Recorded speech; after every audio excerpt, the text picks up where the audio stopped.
All right. Shall we wait a minute for Mark, or shall we get Mark's on. Mark is on. I'm here. Oh, really? Okay, good. Hi, Mark. Everybody's on. Let's call the meeting to order and get going. It's my hopes today that we're going to end this meeting with a viable plan to reduce by 65,000 or more. And I think the best way to do that is just, our list was a short list. I did send everybody the last minutes, and it's the bottom box that we're working off, but there are only a few items, so I don't think it's particularly important to pull that up. But before we get into the step-by-step and ask Paul to present what he might be thinking of, is there any other thing we should do before that of more importance? Well, not of more importance, but pressing. Not that I can think of. Okay. Well, Paul, I think you're the man of the hour in terms of our hopes to walk out of here with a plan we're all comfortable and optimistic about. So, what have you? What's your thinking and what's your steps? And I give you the floor. I will try to be the man of the hour, Bob. You already are, Paul. You're a fun guy. Yeah, I think I have a document. We can pull that up, Joy. Basically, I took another look, of course, at the budget, and with the idea right now that we're freezing materials, that should give us a savings of about 50,000 instead of the original 30,000 that I talked about. Here's basically a revised look at what I've been working on. The materials budget, of course, reduced to 52,000 from 102,000. The rest similar, and then down at the bottom, I do anticipate about a $10,000 savings in overall compensation lines in the budget. And so I put that in right now. We're running ahead, and I expect that to actually increase for the rest of the year. So what I'm projecting now is 70,000 in budget reductions. So you're up to 70,500? Right. All right. Can you go through point by point and talk about the effect of it? So for example, on materials, I know that was hard to come up with that level. And just to comment, as you see this going for the rest of until the end of the year, or do you look to modify it? Just to explain the impact a little more Well, yes, Bob. thoroughly, so we can get an idea of how it's going to affect us and others. I would hope to be able to modify it again, depending on the news from the city tax collection. But freezing the materials budget in mid-year, and this is pretty much mid-year, for a public library is fairly devastating. In other words, there's no new materials, there are no new books, there's no books on all the bestseller lists. They're completely unavailable. We know that we have arrangements with other area libraries for interlibrary loan, but you have to remember that when new books come out, for most area libraries, those are restricted to card holders of that library until the, for at least for a period of time. So there's a lot of new material that will simply not be available to our patrons. In addition, there's renewals of our periodical budget, which will stop all periodicals until the end of, beginning of next year.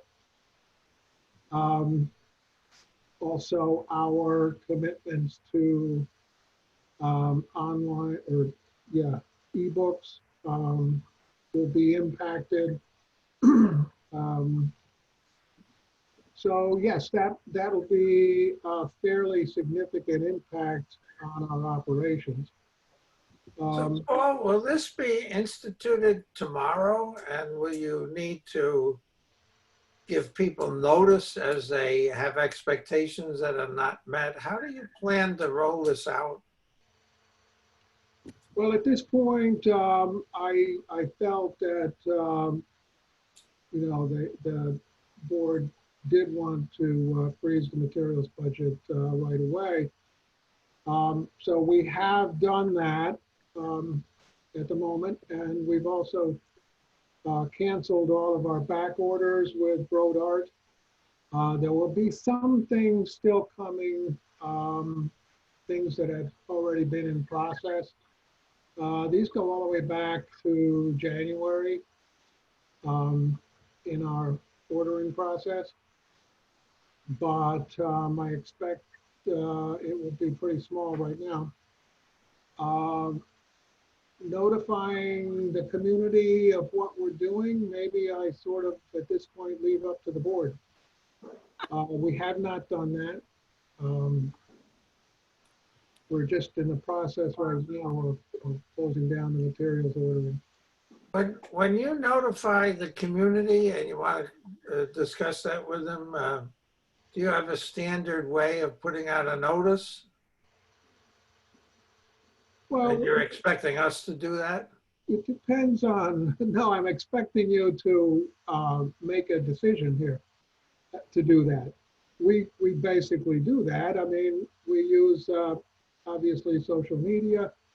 We also use the regular media through press releases and that sort of thing. Okay, maybe we can hold the communication out part to the end part of our discussion. So in terms of my asking you how you let individuals know who are being affected, we as a board can help inform the whole community, but I think you'll have particular customers interacting with staff and yourself, et cetera. I would assume, I don't know for sure. Wondered if you could talk to that a little. There are a number of people who seem to want to speak on the board. I've heard Mark and Evelyn's raised her hand. She's so polite. Evelyn can go okay. first because I didn't raise my hand. Yes, I think, let me see how I can see when people are raising their hand. Yeah, okay, I pulled up the participants and if you hit raise your hand, then I'll know that you'd like to speak and call on you. Okay. Well, this is my real hand. Paul, there is a question about the complete freezing of this. And you mentioned like the ebooks, but don't we have an obligation to the consortium to continue I think there's three things that we may have some obligations to. One are the continuations, the items, like especially, I believe, reference material that comes in on a regular basis to literally continue our collection of them. Two, the ebooks, because that's part of our, I don't like to use the word obligation, but responsibility to the rest of the consortium.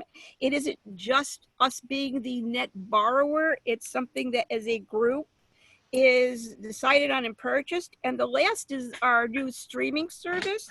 Is this also included our involvement in the Hoopla program? Because that is something that, again, for a minimal amount, we have managed to give the public something. And again, it is part of our responsibility to the consortium. I'm sorry, Evelyn, would you mind taking a minute and educating me about who the consortium is? Upper Hudson Library System is what I call a consortium because each of the member libraries have a certain obligation to the whole. So the consortium is ULHS? UHLS, yes.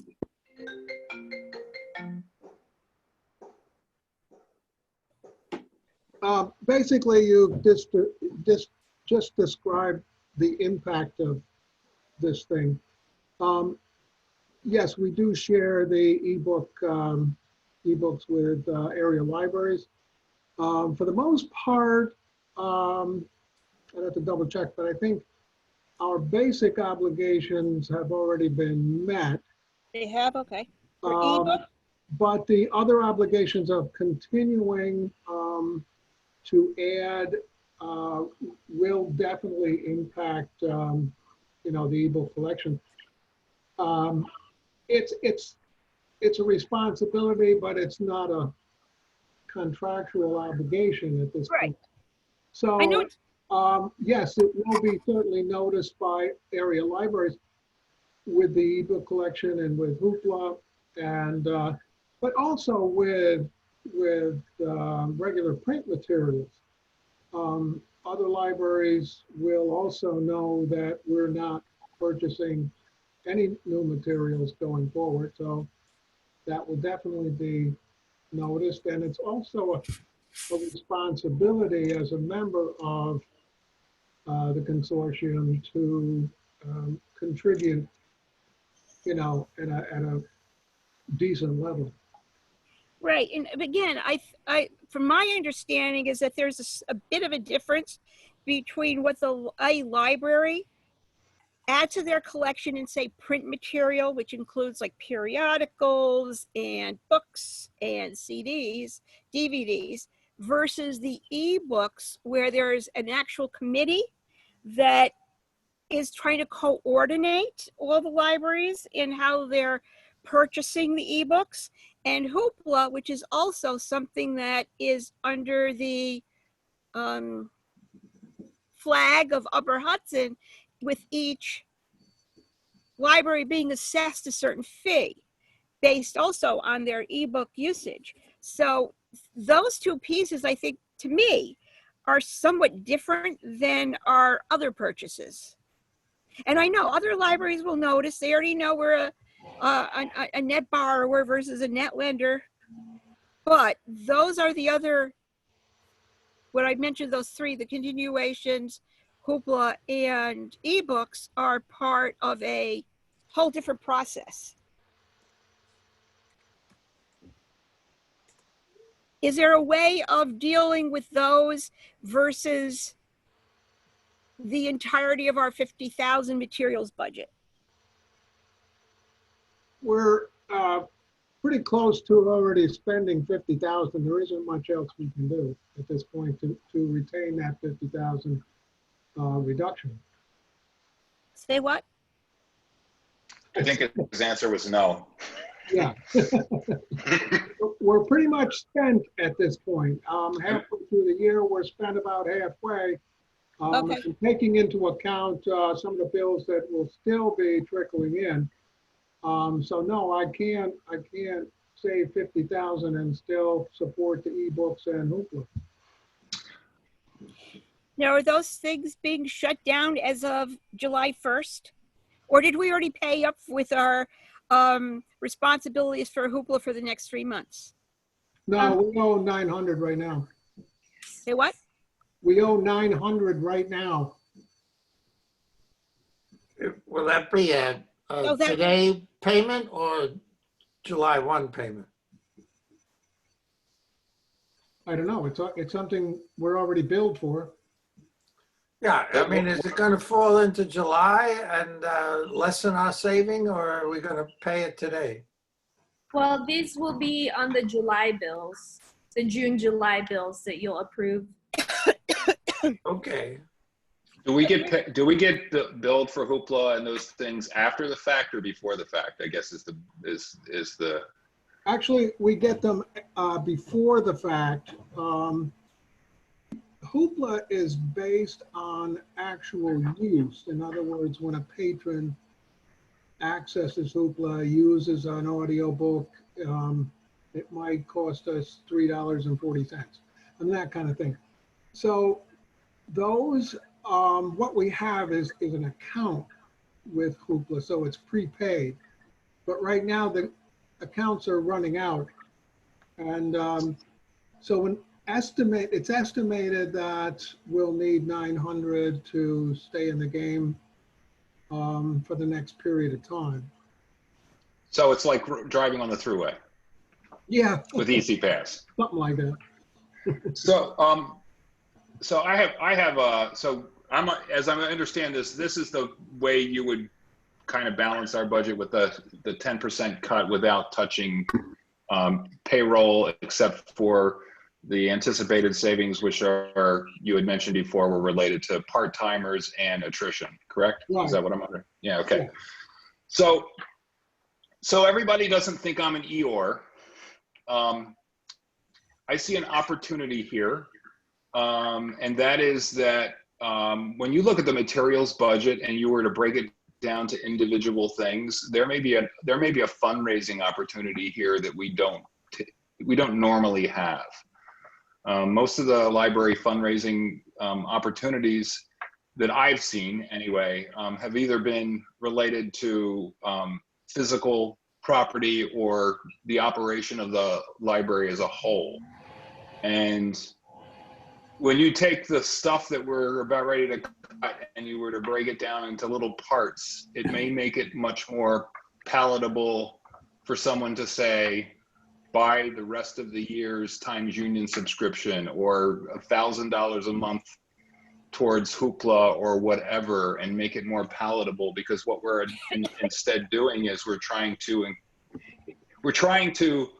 as a library system, make information and knowledge available to a population that may lose it as a result of the things that we have to do in order to be able to deal with the current budgetary situation we're in. I'm not a fundraiser, but to me, the way I would probably communicate this to the world is that we're dealing with the same budget reality everybody else is dealing with, and this is how we're dealing with it. But if you want to help, here are some ways you could help. And I don't know if it's something that we would do just within the community or use a crowdsourcing, crowd fundraising platform in order to be able to do it. But I think people would get engaged with that on an emotional level, which is very different than just operations and buildings and stuff. This is bringing. Can I interrupt 1 second? Sure. And just do some housekeeping.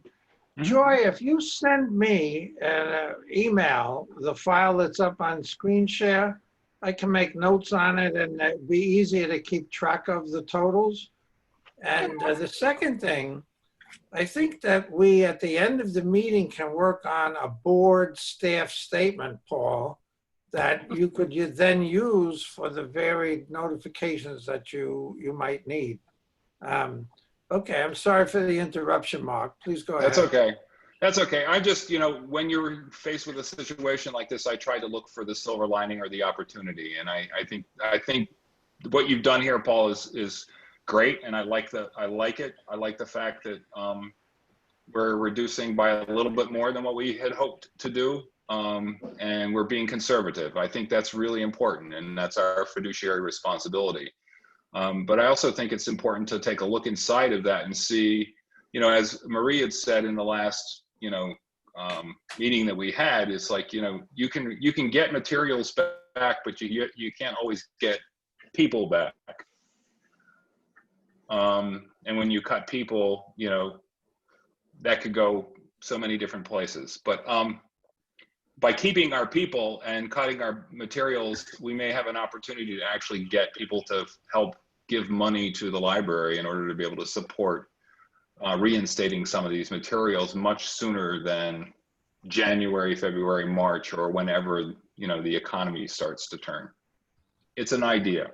Yeah, I think it is an opportunity in that respect. Some of our better fundraising in the past has been just that sort of thing. This isn't the first time we have frozen materials budgets. And we have, appealed based on just the book budget, just the materials budget going forward. And also we had, for many years, we had a program, buy a book program, which basically what people would do would donate a certain amount of money and that would purchase one book or, Mhm. you know, and so it was a kind of a one for one. So people weren't contributing just to the overall operating budget. At the same time, I did think that, you know, the foundation has always been interested in contributing to a specific and particular thing rather than, you know, putting money into the operating budget. This is an opportunity for the foundation too, I think, to provide a grant to the library for materials for the rest of the year. And I think it's something which might be a good idea to approach the foundation with. It might actually be a good idea to approach them with the idea of going wider with it for fundraising purposes, because that's what they do. And that's where their passion is, about supporting the library. You know, We're not, are we confusing the foundation with the Friends? oh, could be. I could be. Foundation doesn't tend to raise money, they just manage the endowment. The Friends, I meant the Friends. We could approach the Friends about that. Unless you have like a lot of staff, you know, who don't have anything to do, which I'm guessing is not the case. Well, right now we are in the reopening process. So for some of us, that's taking up quite a bit of time. I would guess. Okay, Paul, if at 50,000, that would be 833 per month. Let's say 850 rounded off. The 900 that you talked about, would that be subtracted from that 8,500 for the month of July? Or do we count the whole 85? Okay, I'm not sure. Are you, I understand. So- Right now, we're so- not paying the 900. Okay, so in this savings plan, the first item, materials budget, you're targeting 50,000 for the 6 months. And you'll be able to implement that fully, so we should expect the $8,400 reduction in the materials costs or elimination of the reduction. Is that correct? Yeah, it's being implemented the best we can right now. The staff already knows that we're not purchasing materials going forward. As I say, there's a few things that are still coming in that were in process, so we will be billed for them. But we're not purchasing any new materials. Okay, I'm just trying to determine, now moving it to the math figure. And you give me information and things are coming, it's not quantifiable. So I'm asking you, in your plan, it's 50,000 for the 6 months. Do you intend to be able to hit 8,400 reduction in the July financial statement? Yeah, I'm hopeful, but as I say, I don't know.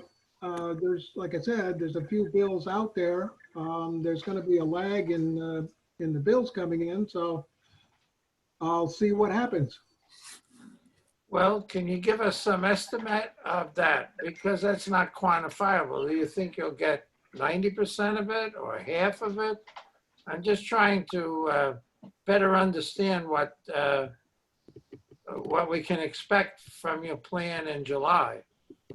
Well, the bills have not all arrived yet, and so some of the bills are still in process. So it's probably going to show up in the June, July, you know, things to pay. So it probably won't really show up the reduction until August. That, you know what I mean, with the bills.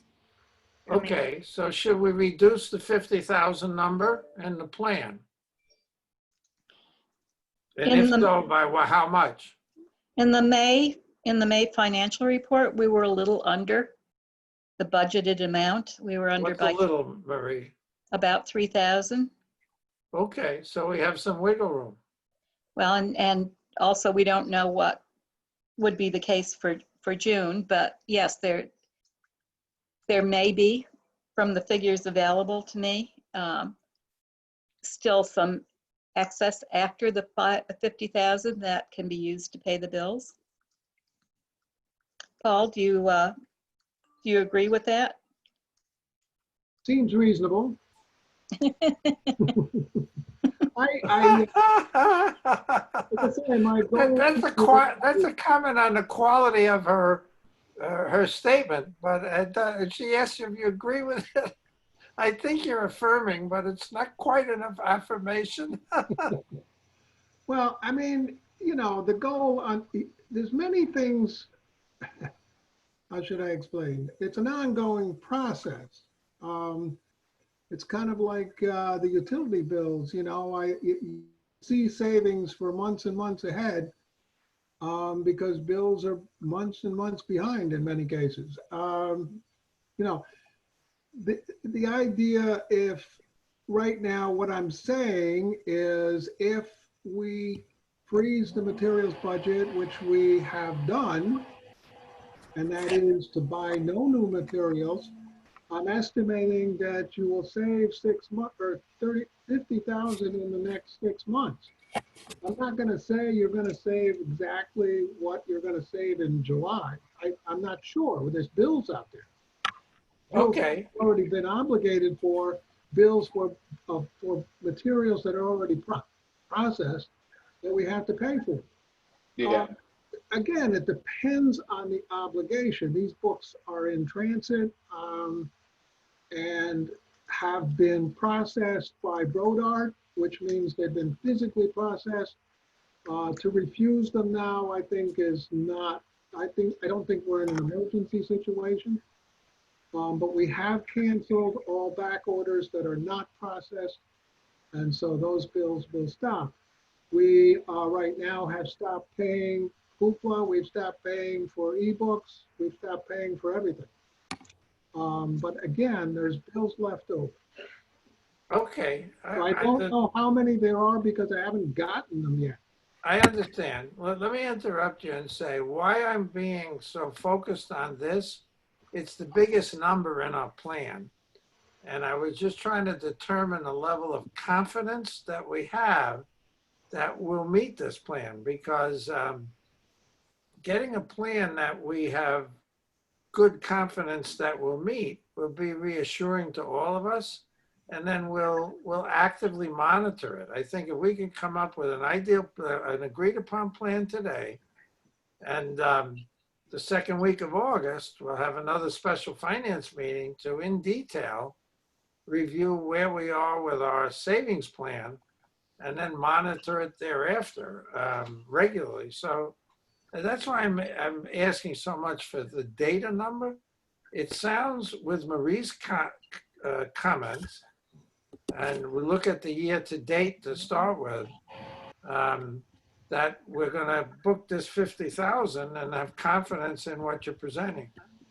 And when you get on conversation about, you know, what's obligated and what's not, my mind goes to trying to quantify, or do we change our level of confidence from, you know, green to purple or something? There's some gradation.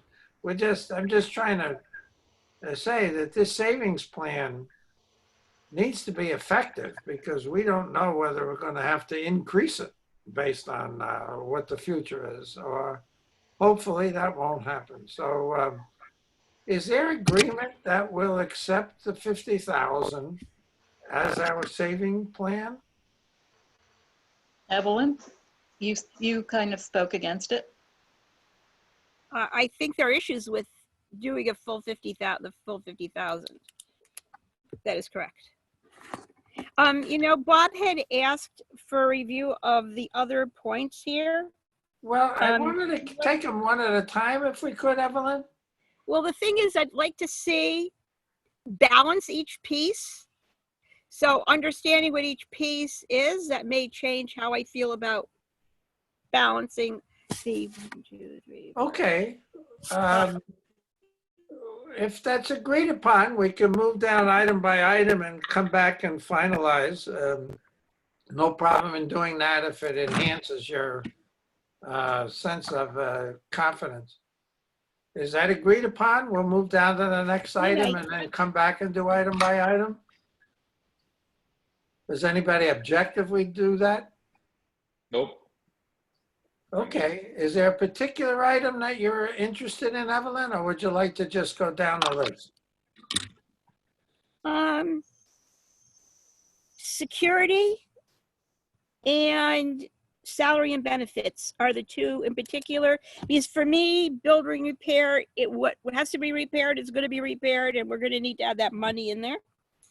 And maintenance, again, I don't know how much it takes to maintain in Lansingburg. I don't know if there are any other savings we can make in that line. All right, let's take them by size, and we'll start with the salary and benefits. Paul, could you speak to that item?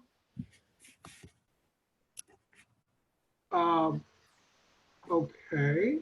Generally, salary and benefits is budgeted based on the exact staff levels that we're at when I drew up the budget. Given the fact that they will remain the same staff levels, we add in raises that have been agreed upon, and that's the budget. It doesn't really take into account some frictional savings that occurs throughout the year. Sometimes you have a position that's not filled for a period of time. So based on what I'm seeing right now in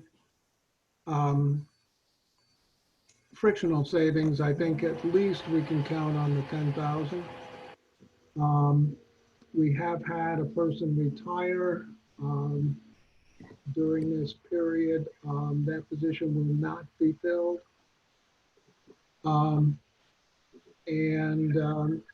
We are not going to fill the open position in Lansingburg going forward.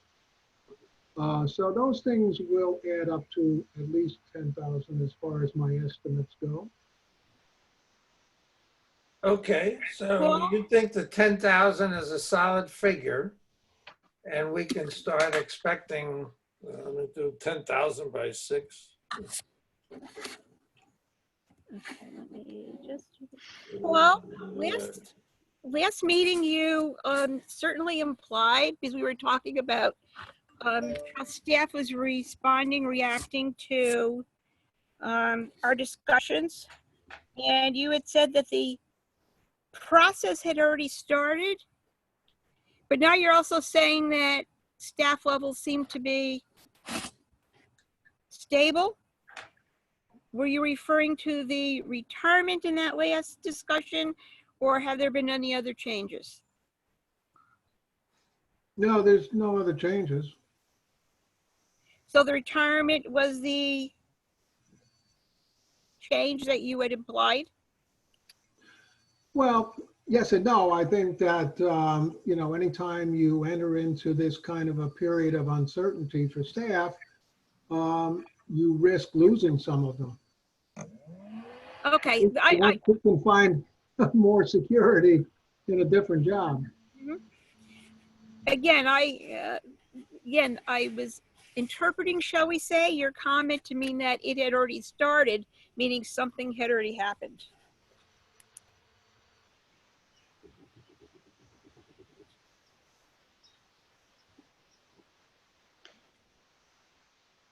So in look, Respond to that, Paul? Yeah, I said no. Okay, I'm sorry, I didn't hear you. Yeah. so looking at the May statement, it looks like we were pretty much at the budgeted amount at that time for staffing.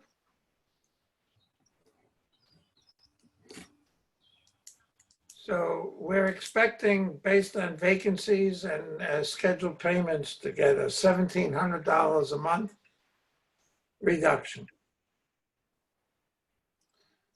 Do you expect to start that, to hit that in July, Paul, or do you see it as I don't think so. I think it'll take much longer to, I think you'll see you'll see the savings at the end of the year. well, wouldn't you expect to see it month by month? Yeah, but not in July. Okay, so we're going to increase the amount and expect to see it, we'll do it by 5 and start measuring in August? Is that what you'd like? Yeah, it might show up, hopefully it'll show up by August. So Okay. last time you spoke about the savings from not paying staff who weren't working. Wouldn't you expect that to show up in July? But are we actually doing that? We're not doing that. There's no approval to pay beyond June 30th. People who aren't working. Well, since I read that we were not impacting the staff at this time, my plan is to go ahead and continue to pay. If the board wants to have an emergency meeting and shut that down, that's the board's option. But at this point, my understanding is that we did not want to impact the staff immediately, especially during the reopening process. So, Paul, did you understand the authorization to pay people who are not working to extend beyond today? We thought we passed it till today. Yeah, the board did in the board meeting, but I understood from the finance committee that we did not want to impact the staff. Also, Sorry. just to interject, we the staff that are, A and B staff, some of them are still working even though they are at home. Like they're doing, learning, like they're doing online classes, and they're also doing some planning and helping with circulation. I just wanted to throw that in there. Yes, Just so I think there's you know that they're not just not working. yeah, there's a difference between people who are working at home and people who are not working. And I think the intent of the board action was to continue to pay people who are not working through the end of June. So that would imply that people who are not working tomorrow won't be getting paid. I guess the definition is, how do you say who's not working? Yes, I don't know what you have in mind, Paul. What's that? I said, I don't know what you have in mind about people who are not working tomorrow. Well, there are people, Yeah, pretty much most people are even though working. they're not in, yes, they are working.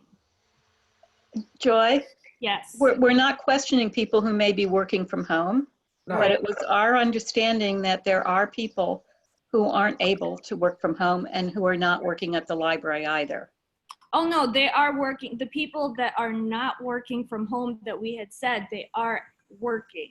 It was just a misunderstanding of the definition. They are actually doing, like I said, extended courses and classes and training and also planning.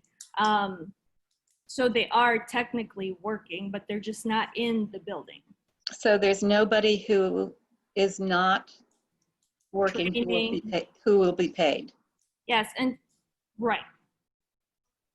I mean, if they're not in the building, but they are actively working from home. okay, so if you're maintaining that everybody on the payroll is working, either at home or in the library, Right, to the best then of this their is a ability. moot point.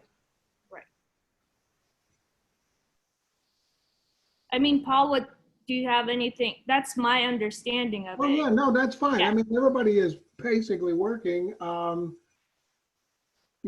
in the library and at home. So I didn't see any, at this point, I don't think there's a need to implement the work share plan, which is in our case with part-time people almost not something that is easily implemented. I think if going forward, there's a case where the income is much more impacted than we thought. It looks as if the work share program would work if the whole library was involved. Okay, I'm just trying to determine the viability of this. Well, you're booking 10,000, which is the next biggest number on your savings plan. And we're saying that because everybody's working, that's not an opportunity, but you're going to rely on vacancies to create a $10,000 gain for over the 6 months. And you had said last meeting, we've already started to see people leaving. Do you have vacancy? You have 28 employees. Do we have 28 people on the payroll? Or do you have vacancy? Now we're going to have, we have vacancies. There'll be a vacancy at Lansingburg.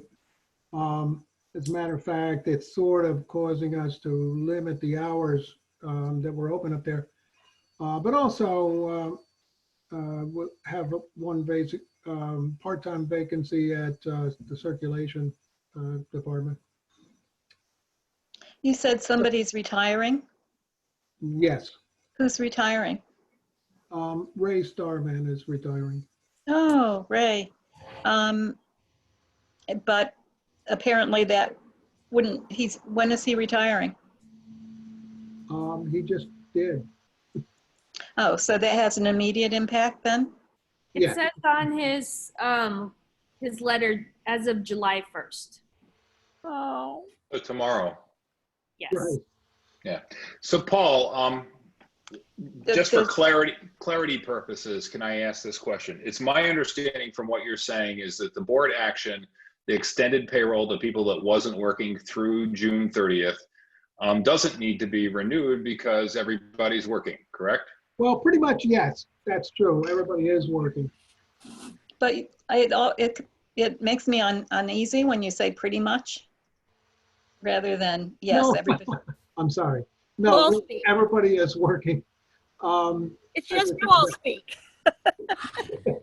The reopening process is interesting.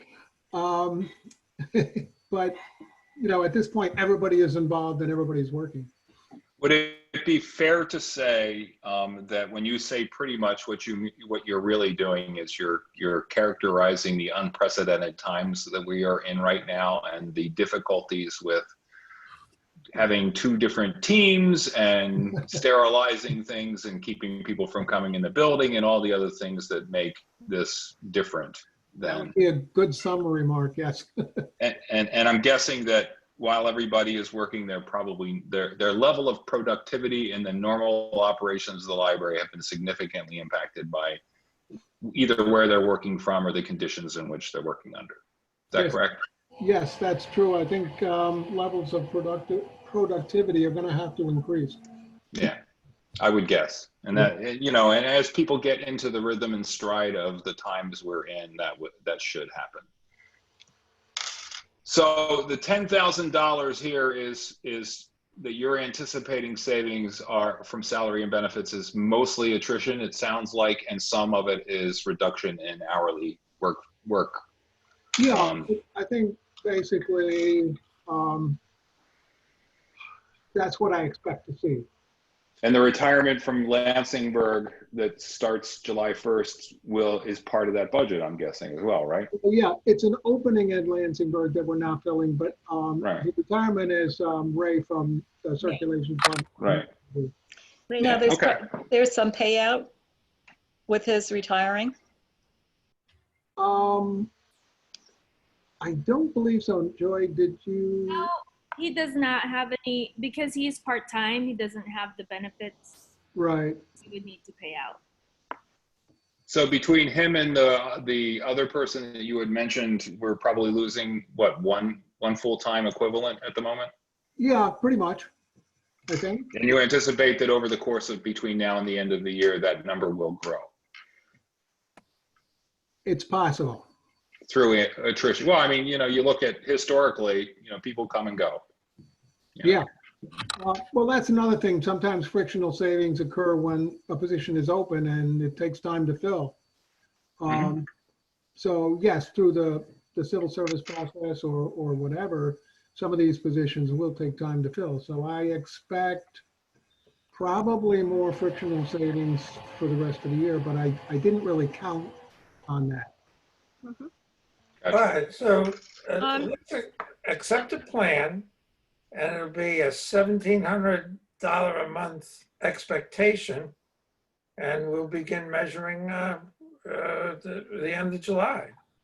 And what we can do with the larger items, if we're not hitting the tickets on the larger item, we'll have to devise a way of meeting this early. So the monitoring of the plan will be detailed, and the quicker we can react if we're having shortfalls in our targets, the less we'll have pain, and we're already down a half a year, so it's tough.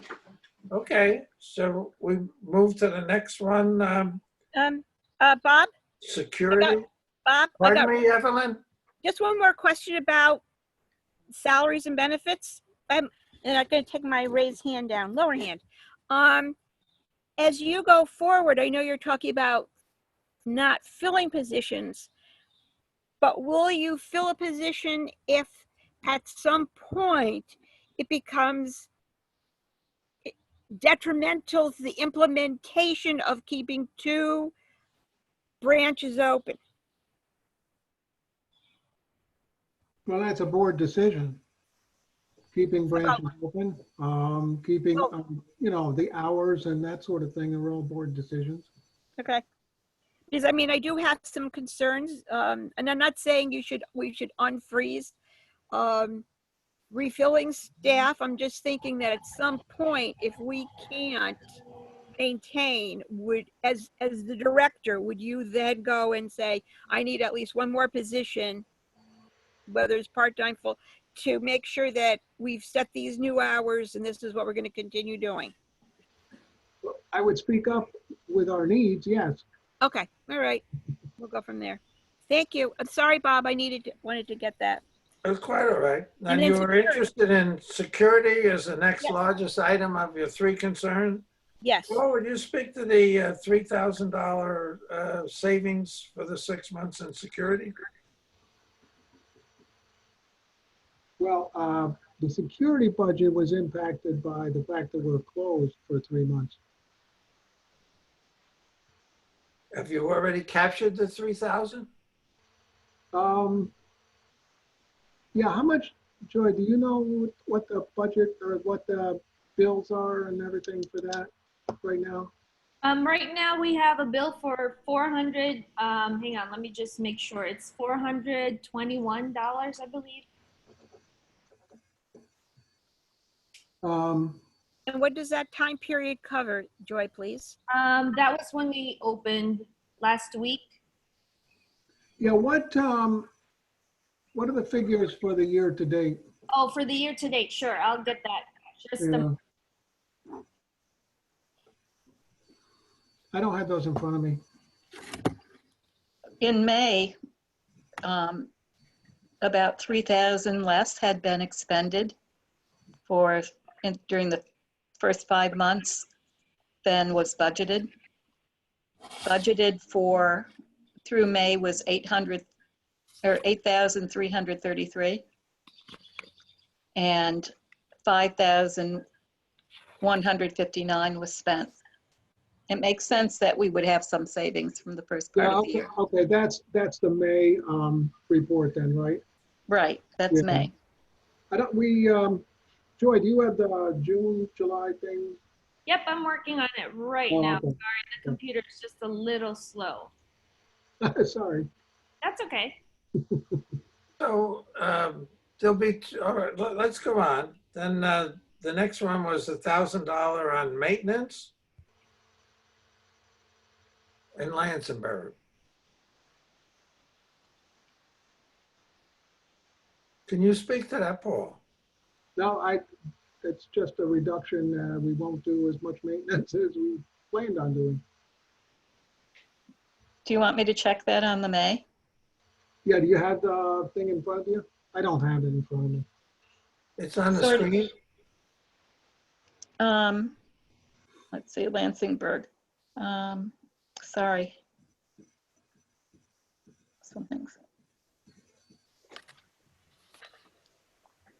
Actually, for Lansingburg, it shows that we were over. Shows 8,200 for spent versus 3,000 for budgeted for the May through May.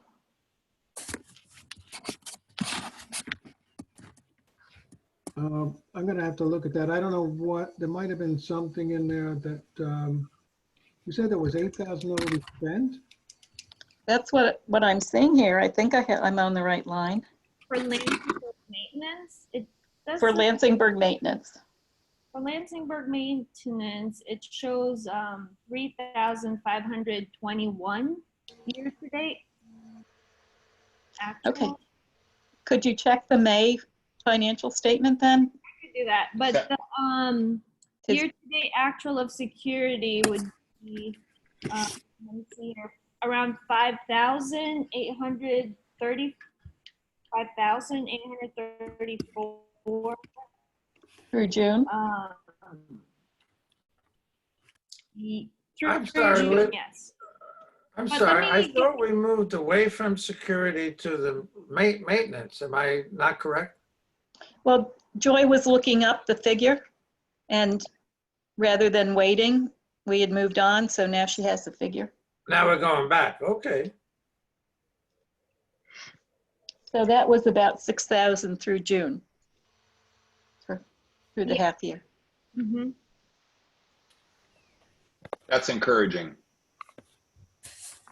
Okay, so we're already making this number on security?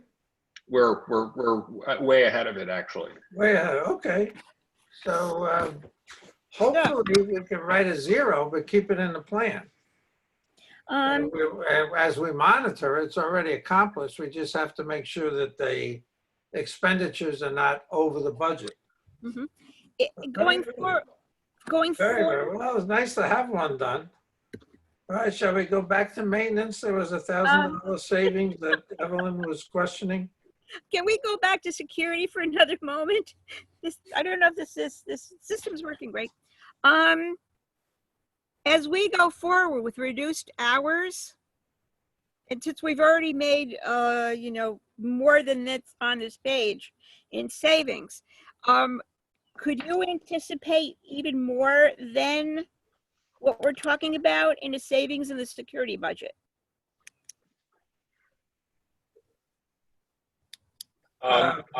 I would be uncomfortable doing that, Evelyn, and it's mostly that we live in unprecedented times, and you never know when you're going to have civil unrest. And I don't want civil unrest, and I don't anticipate it, but from a conservative perspective, from a budgeting standpoint, particularly as it looks at security, we have people to protect, and we have a building to protect. Mark, I'm not talking about reducing security, but we are open less hours. We're closed Evelyn, Monday. if I could, what I'd like to try to do is walk through the plan as it's written Okay. and go through item by item, rather than talking about, I'd like to, go item by item and see where we are with the plan, because if we can do that and agree upon the plan, I think our task this morning may be done. These other opportunities, I'd be happy to talk about generally when we have the general meeting, but I'm trying to get to the specifics of the savings plan for the 65,000 for the year. Right. So if we could, And Bob, I'd like to move on. may I comment on that, please? Sure. Okay, so why I'm asking this is, as we look at this current plan, there might be some adjustments to what is written here as the current plan, which might give us some more leeway. Like I said, it's a balancing act between the 1, 2, 3, 4, 5 pieces. So if we've already made more of a reduction than what's written here, and I'm not talking about diminishing security going forward, but we are open less hours. You know, instead of being open till 8, we close at 6. We are closed on Monday. We never had security on Sunday, so I can't count that. We didn't have security earlier in the day anyway, so I'm not counting that. I'm just counting on the reduction of time.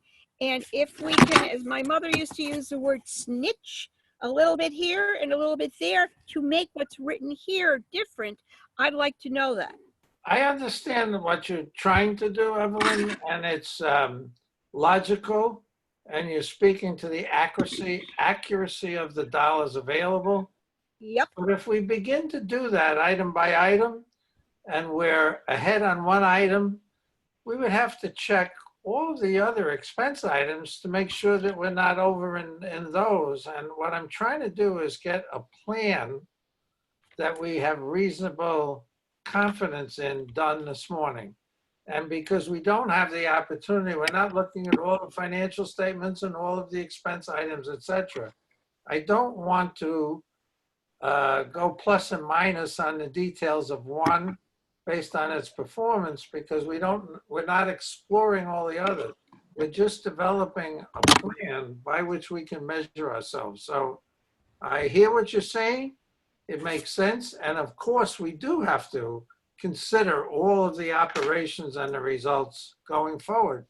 But we'll do that going forward with a regular review of financial statements monthly, plus our review of this plan as we develop it this morning. And plus, we'll be getting more information from the city. Starting Right. July 1st, they're going to be sending frequent updates to Okay. us. So we'll So have that. the 3 items that you wanted to talk about, we have. So Bob, we have sorry, talked about them. it's Joy. I just wanted to, I said 5,000 for security. It's actually 4,840. I just want to make sure I'm giving you the right Is number. that the end of June? That's the figure? end of June, yes. And Okay. then I'm looking at the May Marie financial statement. There's 0 on the Lansingburg maintenance. I don't know where you got the 8,000. I'm not looking at for the month. I'm looking at for the year. For So the there's, they asked 3,486.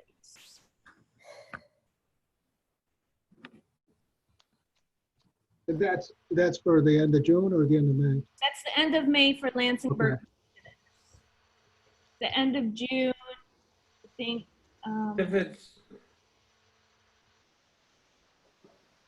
If it's at 6 months, it's logical that the maintenance plan, as Paul put forward, will be reachable. I may have been looking at the wrong statement. Yes, I see. So, but still, it was over the budgeted amount at that. A little bit. It was, but yeah, the budgeted amount a little bit. Thank you, Joy. Sure, no problem. Okay, could we go now, if we're agreed upon on those items, security budget, maintenance, and the anticipated savings from salary, can we now talk about the building repair line? Are people agreeable to move on the discussion points on the plan to the building repair line at this time? I'm good. Okay, Paul, would you educate us about the building repair line? You're thinking? Pretty much, I believe, somewhat self-explanatory. You know, there's things that arise throughout the year on both buildings that need to be repaired. Windows, doors, all sorts of things. And there's some leeway in that particular budget. I know from 30 years working with it that there's some things you don't fix. There's other things that are kind of important and you do fix. For example, we just put another toilet in because the one we had broke. It's pretty important to put that in place. But there's other things that you can sort of leave for a while. The Floyd Public Library is noted for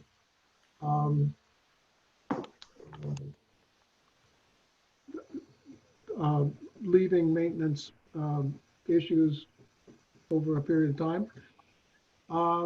So it's probably no different than our 100-year history. So there's things that we just won't be able to repair going forward until we have a new budget and things start to look better.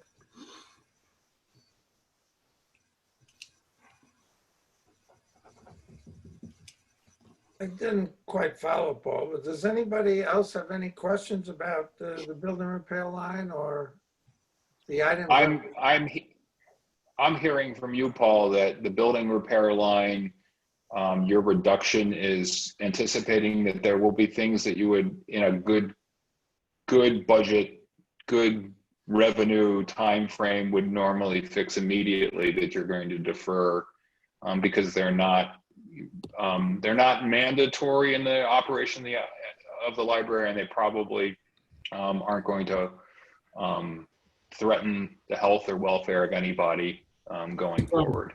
Is that? Well, it's kind of like, your house, and there's things that you have to do and other things you can let slide for a while. I was thinking more like the traffic light at the corner of Broadway and 4th Street. Yeah, what's up with that? Do you want me to answer? I don't remember what the number. It's a lot of money to fix, and so leaving it blinking didn't cost anything. Right. I heard that that they've ordered a part, but it takes a long time to get. Yeah, I've heard that they deferred it just because it's an expense at a time when, but it could be either story. Yeah. But my story applies to this scenario.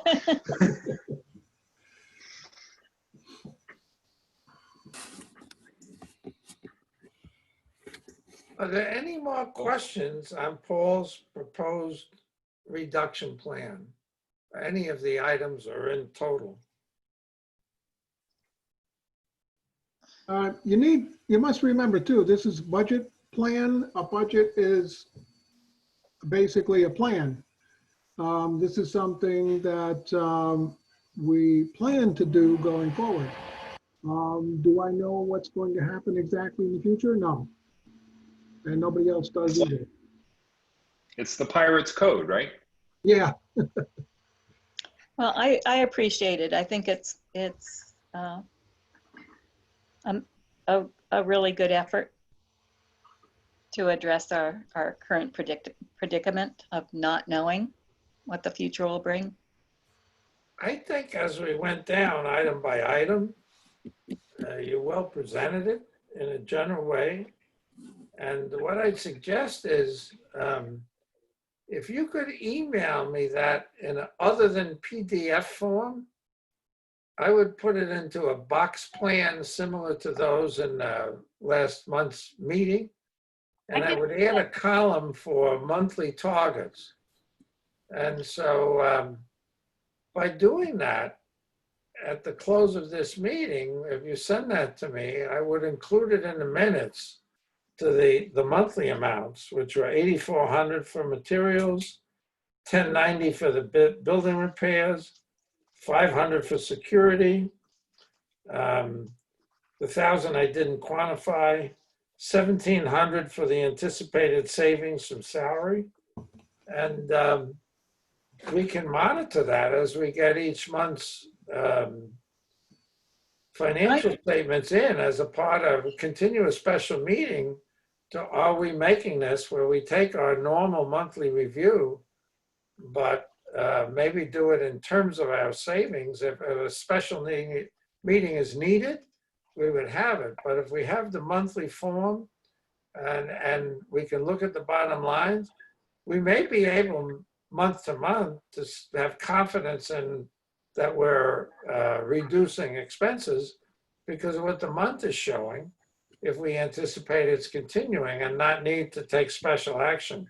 But by keeping two things, our regular budget statements and then our plan statement, I think we can monitor closely enough to know that if we see we're not saving what we had said we would save, that we can take special action. There's also the possibility that when we get to August, we may have feedback from the city which will lighten our need to reduce or increase our need to reduce, as will our own spending give us an indication of how we are. But by keeping the measures in two ways, our expected savings and our regular reports, I think it gives us some confidence that we can measure our fiscal performance and make sure that we're feeling confident about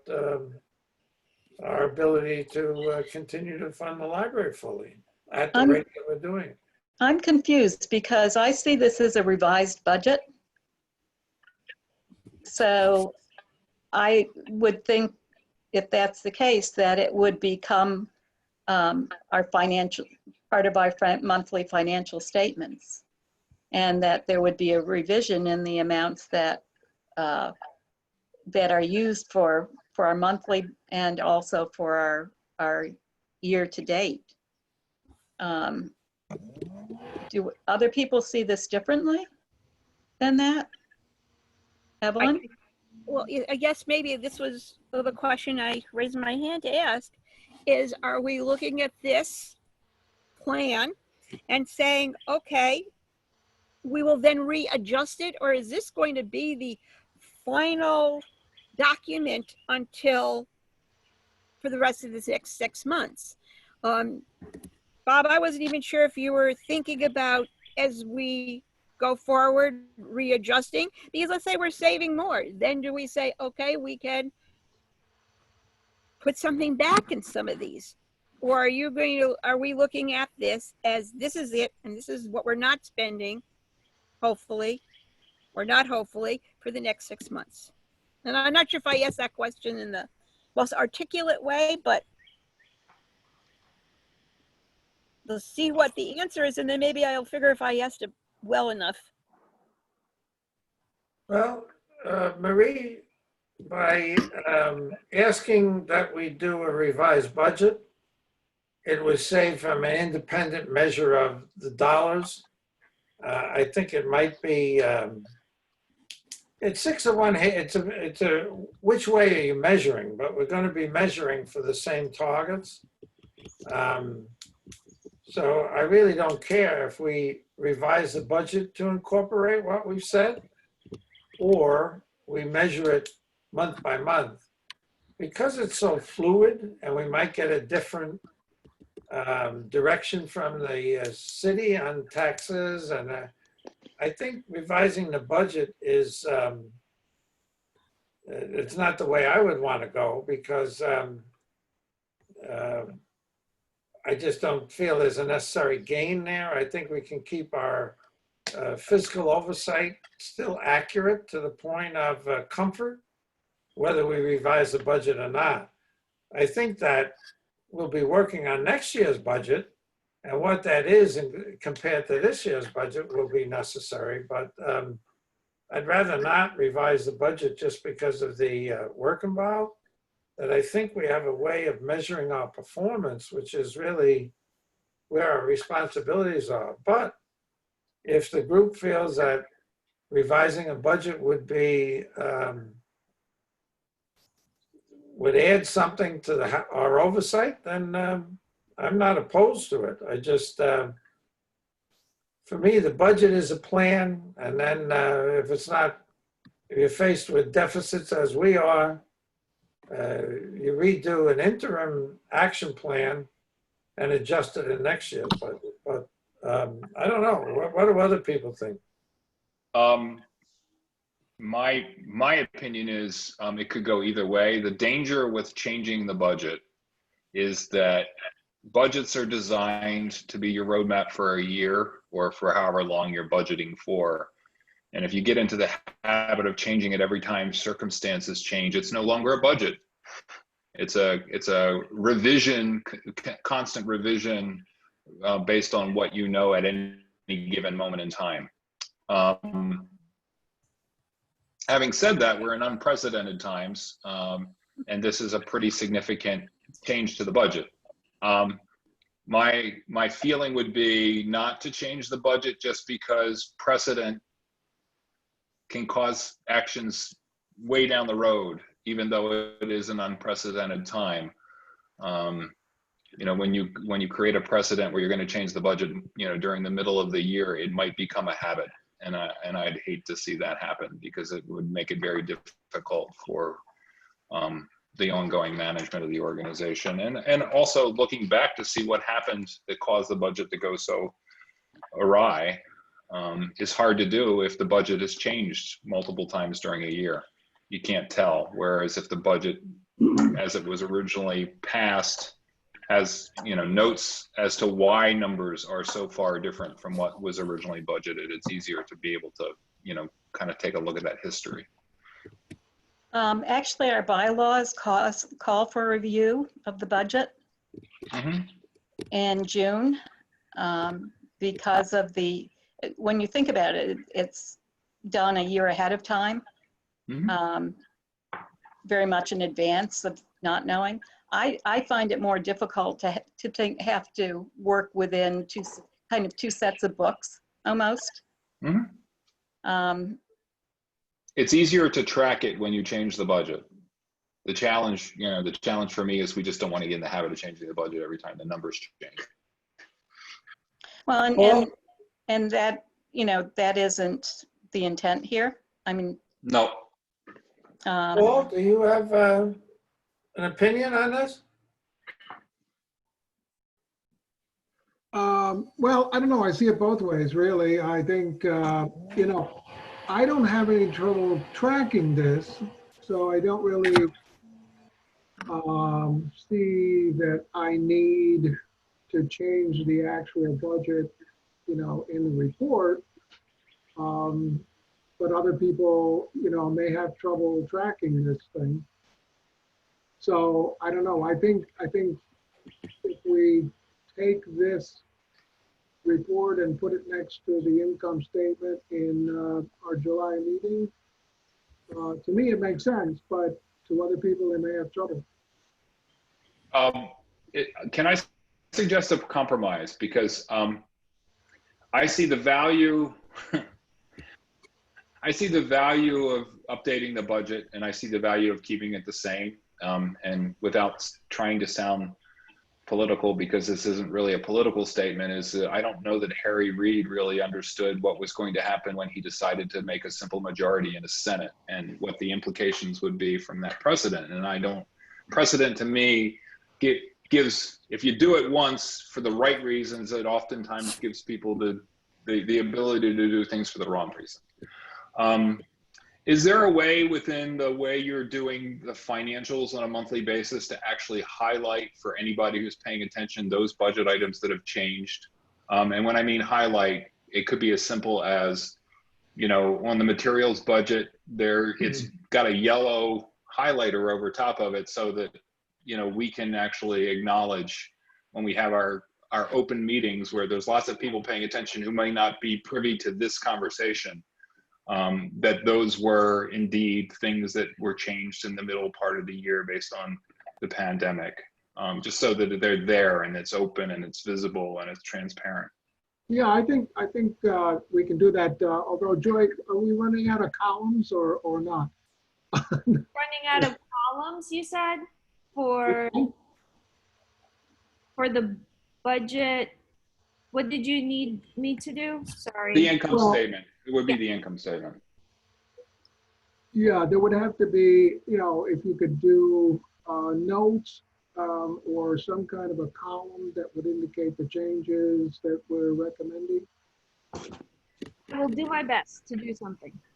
Yeah, I don't know the software you're using. I don't know if you can, italicize it or bold it or add a yellow line or whatever. Oftentimes those programs allow you to do stuff like that.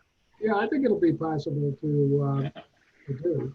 If not, I can always just add it on the side or whatever. Yeah. So, but the problem we're is talking that about- when we're looking at how much we should be spending in that particular month, it won't be right. It'll be No, too it'd much. It's on the old budget, right? So I think that will be very confusing. I mean, I could do, I don't know if you want to do a new, I can add another budget line and run a report based on a 2020 budget A, 2020 budget B, B meaning with these items reduced. Does that make sense? Then you have two reports. The original budget and then the revised budget. Yes. Right. That works for me. I will do my best to do that. I'm not listening, but I will do my best. Does that satisfy you, Marie? Well, we can certainly give it a try. I do need, I do look at those numbers. Yep. And also we need to revise the tax revenue amount also, Yes, I would. Yeah. need a or number. not just the tax revenue, but the revenue amount, the total revenue. Right, Um, that would change. Would you come up with your new numbers that you want to put on there? I think it's a Joy. I think it's a simple 10% reduction across the board for budgeting purposes. Okay, Mark, was it 10% across the board or was it 10% on the tax revenue? It was It's across the 10%. board. It's across the board. We don't know what the reduction in service revenue is going to be. We don't know the reduction, and we're just estimating 10% across the board at the moment. And we assume that there will be a reduction. Yeah, and I think that what we decided was we'll take a look at what happens for for the next couple of months as we're starting to develop the 2021 budget and take into account what we see as actuals happening when we budget for next year. But would that mean that the 6,500 that we identified as a target was based on our tax revenue drop, that we need to revise our special targets to be higher than 65,000? Well, the No. budget, it was a $68,000 number, and that was based on the overall budget. It was half a year. It was not Of just the tax? It was That's everything. correct. Everything. It was not just the taxes. It was Okay. overall very good. revenue. I'm sorry, I was mistaken in what I thought that the number came from. Well, I think that sounds like there's consensus. Okay, we don't really know unless we take a vote. So Evelyn, did you want to say something before that?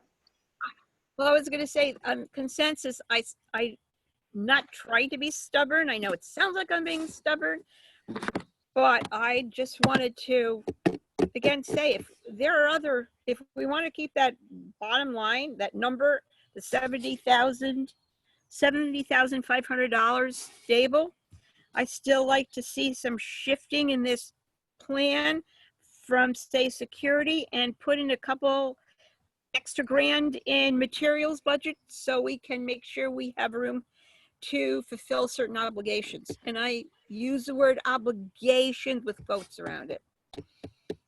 They may not be contractual, but they're still.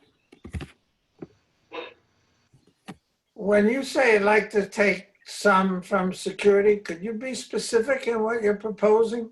Okay, and I know that you want to keep these numbers stable. I know I'm sounding like I'm stubborn. You answered my issue before. That's quite, I'm I just mean, you're gonna not being say- stubborn. You're just bringing a point of view. No problem.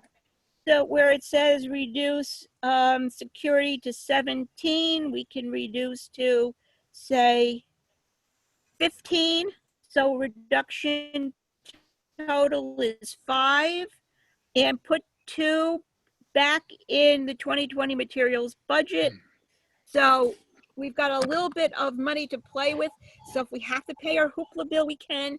So if Paul says that we've already met our ebook obligation, and again, obligation in quotes, then that's fine, but at least we have a little bit to play with in that area. So it's not absolutely totally frozen. Okay, thank you. Paul, what do you think about Evelyn's proposed change? Well, I have no problem except the fact that some of these materials budget line is hopeful at this point. I don't know exactly what all the bills are out there. Okay. So we haven't, with the problem of mail delivery and so on, don't think there's any new book budget bills for this past month, but there may be for the next month. Okay. Well, I'm trying to hold it to that level, but it's going to be questionable going forward. I think, and again, most of this, I assume we're seeking board approval at the July meeting. Most of this, particularly individual things like the hoopla bill and something like that, I think we can bring up, at that point. Evelyn, when Paul said he has no problem with it, except, his except sounded very solid. What I would suggest to you is that $2,000 is a minimum amount when we're talking about the 70,000 and the total budgets, that if we were to accept what you're recommending, it wouldn't significantly change anything. But if we didn't accept it, it wouldn't significantly change anything either. But so I was thinking it would be well if we didn't accept your suggestion. Do you have a reaction to that, or because we could put it to a vote if you like? I think it's okay. That's all. Okay. Do you have a reaction to that, Evelyn? I guess my only reaction, if it's how this is interpreted at the administrative level, if Paul says, well, this is all I have and I can't do this because this is our plan now, it binds us in a way. To me, sometimes, again, making a statement that is voted on, that's on paper, that's in black and white, says something versus, well, there's some leeway that Paul has that he might feel he has a little bit more. And again, I don't think I'm being as articulate today as I would hope to be. But so that would be my reaction. If we don't change it, Paul may say, well, no, the board said this is it and I can't do anything. Versus, well, I can shift a little bit because they've given me a little bit of opportunity here. That's my reaction. If that's making any. Evelyn, I don't know if this will make you feel better or not. I kind of agree with Bob, but let me tell you why. I think it's a budget. It's a plan, and you don't get any demerits for not. Well, you can get demerits for not meeting plan, but you don't get any reward for getting the numbers right.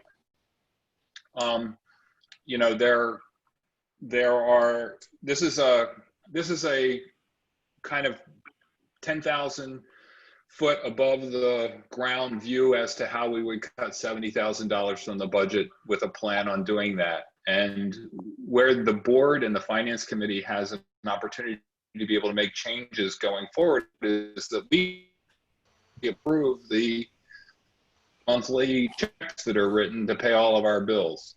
And my experience has been on those meetings is that we look at most of those bills, and anything that looks odd is either pointed out by either Joy or Paul, or if a board member sees it, they ask it, and we can have those kinds of conversations going forward. And I don't think that this necessarily binds anybody. This says to us, hey, we'd like to spend no more than $17,000 at the end of the year on security. And if that number turns out to be 13, hey, we did better there.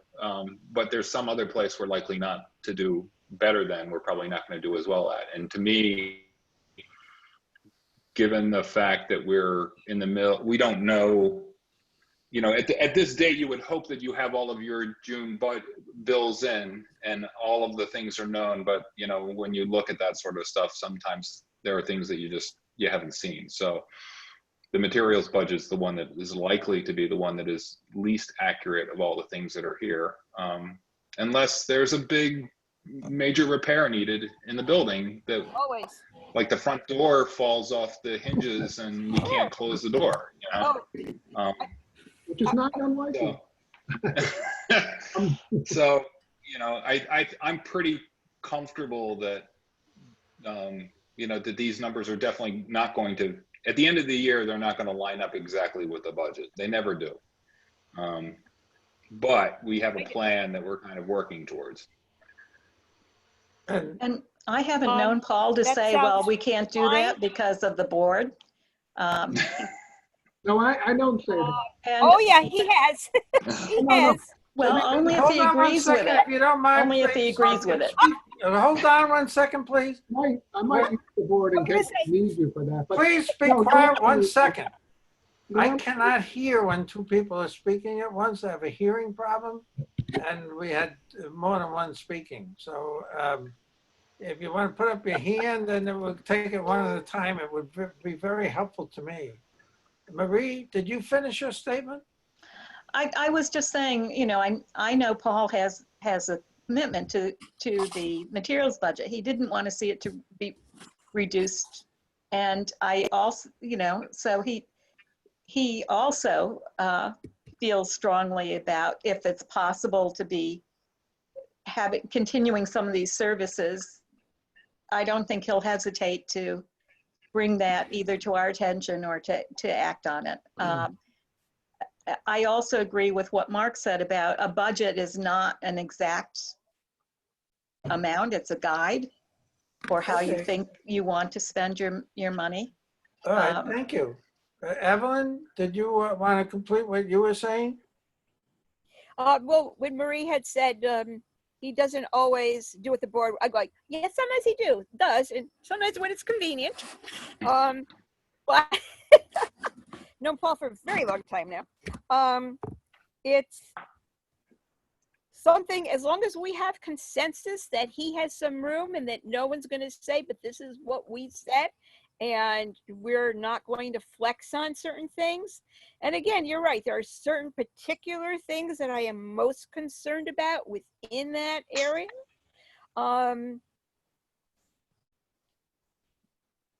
That to me, it's always, if you can be a little bit more accurate in what you're written down, what you've written down, what you're agreeing to, it's always better than saying, oh, well, sure. But, so I guess that question is, do we all here have consensus? There is some leeway. And Paul, will you bring up some of these things at our July meeting and say, we really ought to be doing this, and there is room to do that within this $70,500 savings? Thank you. Paul, you have the floor. Well, of course, I always do that. Especially, well, for example, I already recommend we pay the Hoopla bill because people are still home. And Hoopla's been pretty popular. But right now I have the bill and I'm not paying it because we are in a frozen situation, but I will bring that up as an issue. By the middle of July, I'll actually know even more how this is going to work. Right. And, the more the time that passes, the more, we're going to know how this is working. Okay. And yes, I do use the idea of, yes, the board says this, especially with vendors, when I gotta have, I'm trying to get a deal. I said, well, no, the board, you know how that is. Okay, let me, I think we're near the end of the meeting, if we could. I would like to tell a joke, if I could. We do need to have a motion. We don't really know how what people's position are. Okay. Unless we have a vote.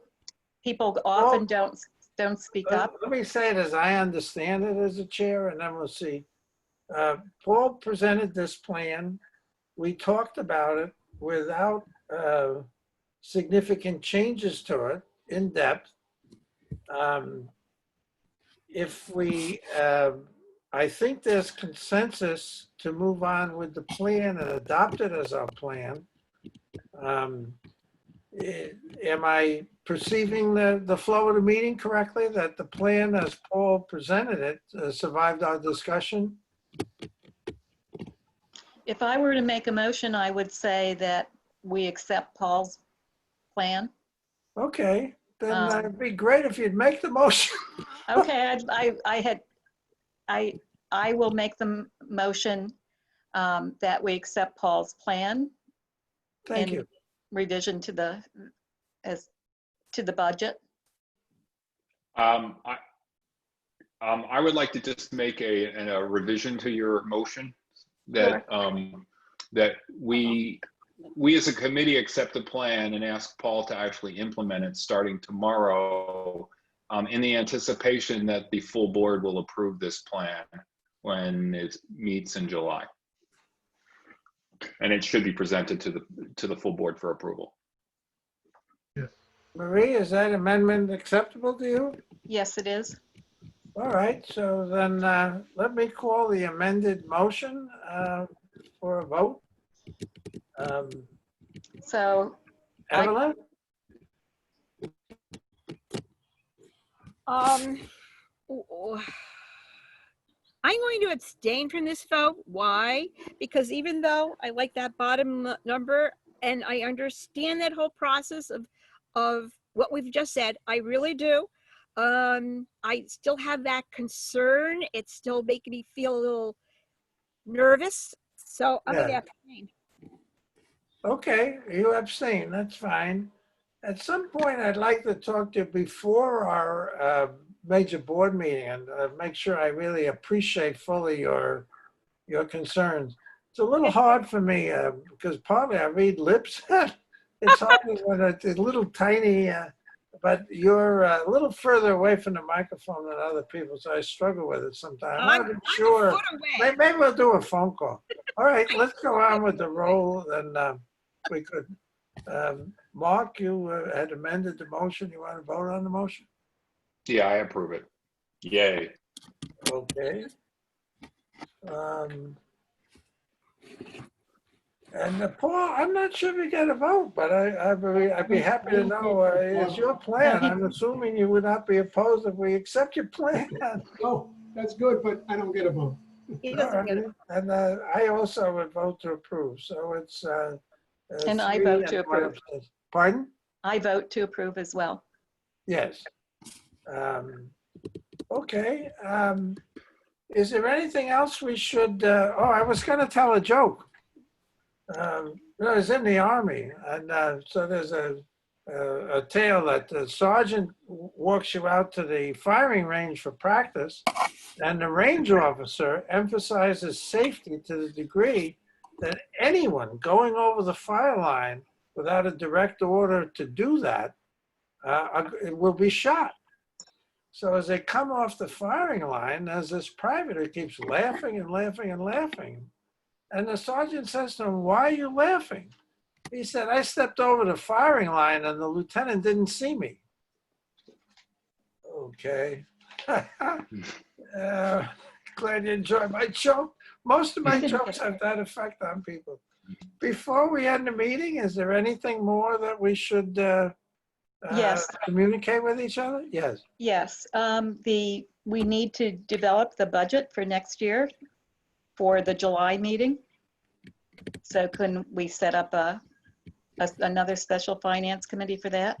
Why I say the July meeting is, Paul, correct me on this timeline if I'm wrong, it would need to be approved by August to put out to the voters, and that would give us time to discuss it with the full board in July, and then work toward being able to approve it in August in order for it to get done to publicize for the vote in September. Is that correct? Do you see that? Do you agree with that timeline, Paul? Yes, yes, we definitely do need to have that approved in August. Ballots, we have to get ballots ready and all that sort of thing. I'm assuming, again, that we will have the election at the same time as we have in the past. I'm not sure if, I don't think it's still required that we have absentee ballots, but we'd have to check into that. I still don't know if I'm to present a budget in the July meeting. I haven't been working on that because I don't know what the board is thinking in terms of a budget. As I pointed out before, there's different options going forward. We could use the same budget next year as we had this year, which means it doesn't have to be on the ballot. We could stay within the 2% tax cap, or at least the percentage that we're supposed to be in, which is usually less than 2%. Or we could ask for what we need to operate the library properly, which is way more than 2%. Well, let me just say this, if I could. When we had the building committee and the special finance committee before that, what struck me is the amount of tasks on your plate that have fiscal impact, particularly the contracting and the construction improvements. I had some realization between opening the library, sending out these bids, dealing with untoward events like the hazmat issue that you're challenged with, and coordinating all of that while we're also trying to adjust to what we just did is, to say the least, a plate full. So going forward, we're going to be doing two major things in July and early August, is measuring how we're doing against this particular plan and also the budget. So if you could give us some reaction to your drafting the budget in the coming finance meeting of this board, of the July board, we may need to have a special finance meeting again to do the budget. Next week. Yeah, And- next week. Next week in preparation for the July board meeting. Bob, the budget needs to be approved in the July board meeting by the board in order to be able to make the election It's, schedule. it's not so much that it needs to be approved in the July board meeting. It needs to be approved by August, but by presenting it in July, it gives the board the opportunity for input so that we're, and to think about it over time versus being hit with it at the same time that it needs to be approved, which is why. Paul, that's, it's July 14th is the trustee meeting. Will you be able to prepare some kind of a draft for us to comment on? Then we could stay on schedule of hearing the 2021 budget. And if necessary, if there's more work to do, get it ready so that we can vote for approval in August. Is that feasible for you to do? I was proposing a meeting next week to talk about the upcoming budget. And I thought what Paul said was that he is looking for input from us regarding the Okay. upcoming budget. Is So that what you would like to do, Paul? I can't, my budget for next year is the same budget as we have right now. with the adjustments that we've made for the second half of the year, or as originally put out? Yeah, it's for the original one that we have, not the revised one. And isn't there a staff raise that's due? In You know, In the and I next would budget? point out the impact of doing that is, yes, there would be no raise for that year, next year. I picked up the paper today and there were two major cuts, 1,400 positions in the Y, and the St. Peter's Health Partners are, their mothership is losing $2 billion a year, $1 million a day, and they expect very serious cuts. I think for us to adopt a budget with the same income levels that we have this year would not be responsible. I think that we should have a meeting next week to discuss the upcoming budget rather than try to do it now. Can we do Can that? I say one thing though, Marie, before we Yes. do that? I'm going to agree with Paul, and we should discuss it next week, definitely. But I'd like everybody to think about this, is that part of the reason we do the budget the way we do it is because it impacts our tax revenue. By not putting it on the ballot this year would mean that we would be budgeting for the same tax revenue that we did in 2020. And there may be advantages to us to be able to do that, considering the fact that we have a very active financial group of people here looking at all the ways that we're spending money and things. And if we were to reduce the budget, we would be reducing our revenue. And if we were to increase our budget, we would be risking having the voters not support us. And these are things to think about. That's all. Right, yes. So may we have a meeting next week to talk about these things and think about them in preparation for the board meeting? Do we like this day of the week? Paul, do you have a reaction to that question? It's for me. Yeah, that's fine. So this, And Mark? I'm just checking my schedule to make sure I'm available, because Me I'm too. not available for the board meeting. oh no, I cannot get out of. every once in a while, you're not here. I don't,